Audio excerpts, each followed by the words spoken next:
कभी कभी ना कोई वायरल कहानी सिर्फ एक कहानी नहीं होती, वो एक खिड़की बन जाती है जिसके जरिए हम किसी बहुत गहरे आध्यात्मिक विचार को समझ सकते हैं। तो आज हम एक ऐसी ही कहानी को समझने की कोशिश करेंगे जो प्यार, सब्र और आस्था के बारे में हमें बहुत कुछ सिखाती है। चलिए इसमें जरा गहराई से उतरते हैं। ये कहानी जब इंटरनेट पर आई ना, तो इसने लाखों लोगों के दिलों को छुआ। एक यूजर ने लिखा, ये दिल को चीर देने वाली कहानी है, आत्मा से निकले आंसू हैं। और बस यही वो एहसास है जिसे हम आज समझने वाले हैं। तो सवाल ये उठता है कि जब एक जोड़ा पूरे 54 साल बाद मिलता है तो उस एक पल में आखिर क्या छिपा होता है। ये जो एक अविश्वसनीय सा लगने वाला पल है, वो हमें प्यार, सब्र और विश्वास के बारे में असल में क्या बताता है। तो चलिए सबसे पहले इस इनक्रेडिबल अविश्वसनीय कहानी की हकीकत को जानते हैं। तो हुआ यूं कि सेकेंड वर्ल्ड वॉर के दौरान एक कपल अलग हो जाता है।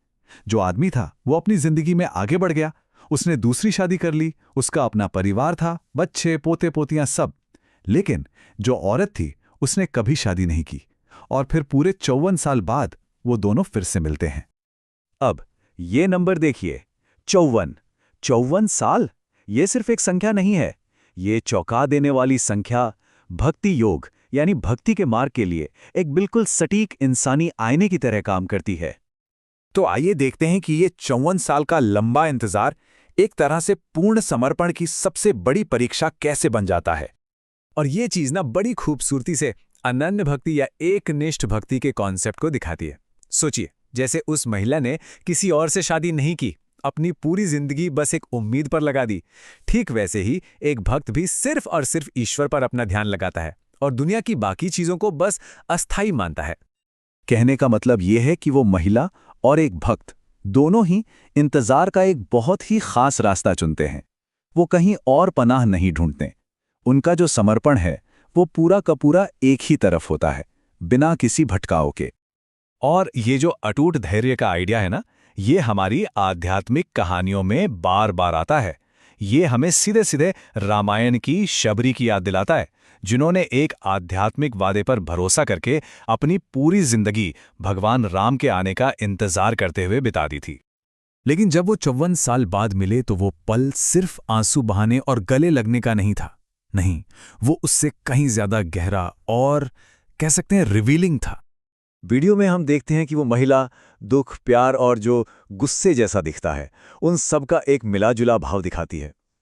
वो पहले उसका कान खींचती है, फिर गालों पर चिकोटी काटती है, उसे डांटती है और फिर रोते हुए उसे गले लगा लेती है। अभी रिएक्शन थोड़ा अजीब लग सकता है ना, लेकिन भक्ति के रास्ते में ये इंटिमेसी यानी अपनेपन के सबसे गहरे स्तर को दिखाता है। उसके एक्शन से पता चलता है कि उसे लगा कि उसे गुस्सा होने का हक है, और ये हक सिर्फ और सिर्फ सच्चे प्यार और गहरे अपनेपन से ही आता है। भक्ति में इसे मान कहते हैं। ये एक तरह का प्यार भरा गुस्सा होता है जो गहरे विश्वास से पैदा होता है, किसी अपमान से नहीं। अब आस्था की एक और गहरी परत को समझते हैं, उस विश्वास को जो तब भी कायम रहता है जो पूरी दुनिया आपसे कहती है कि अब आगे बढ़ जाओ। देखिए, जब वो मिले तो उस महिला को एक कठोर दुनियावी सच्चाई का सामना करना पड़ा। वो आदमी जिसका वो इंतजार कर रही थी, वो तो अपनी जिंदगी में बहुत आगे बढ़ चुका था। उसका एक नया परिवार था। और यहीं पर यह बात बहुत शानदार ढंग से सामने आती है कि कैसे उसकी इमोशनल आस्था ने एक अंदरूनी सच को चुना। उसने दुनिया के दिए हुए फैक्ट्स के बजाय अपने प्यार और अपने वादे की सच्चाई को चुना। ये जो तड़प की अवस्था है, इसे भक्ति के सबसे ऊंचे भावों में से एक माना जाता है, जिसे विरह कहते हैं। यह शारीरिक दूरी के बावजूद रिश्ते को और भी ज्यादा गहरा और जिंदा रखता है। ये कोई दर्दनाक चिंता नहीं है, बल्कि एक मीठी सी भक्ति भरी तड़प है जो दिल को और भी पाक कर देती है।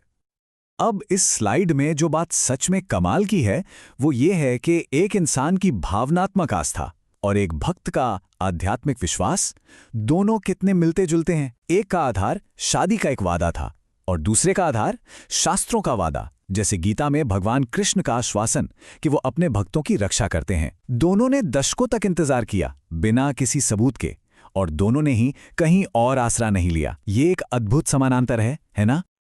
तो फिर इस अविश्वसनीय कहानी से हमें आखिर क्या समझना चाहिए? इसका निचोड़ क्या है? ये उस मूल सिद्धांत पर जोर देता है जो महिला की कहानी को भक्त के मार्ग से जोड़ता है। मतलब भावनात्मक आस्था का मतलब है दुनिया के बाहरी तथ्यों के ऊपर प्यार की अपनी अंदरूनी सच्चाई को चुनना। आखिर में होता ये है कि दोनों के लिए ये जो समय बीत रहा है यही उनके प्यार को जताने का जरिया बन जाता है। इंतजार करना बस एक पैसिव स्टेट नहीं रह जाता, बल्कि ये याद करने और भक्ति का एक एक्टिव, लगातार चलने वाला रूप बन जाता है। एक तरह से कहें तो इंतजार ही पूजा बन जाता है। और हम इस विश्लेषण को एक सोचने पर मजबूर करने वाले सवाल के साथ खत्म करते हैं।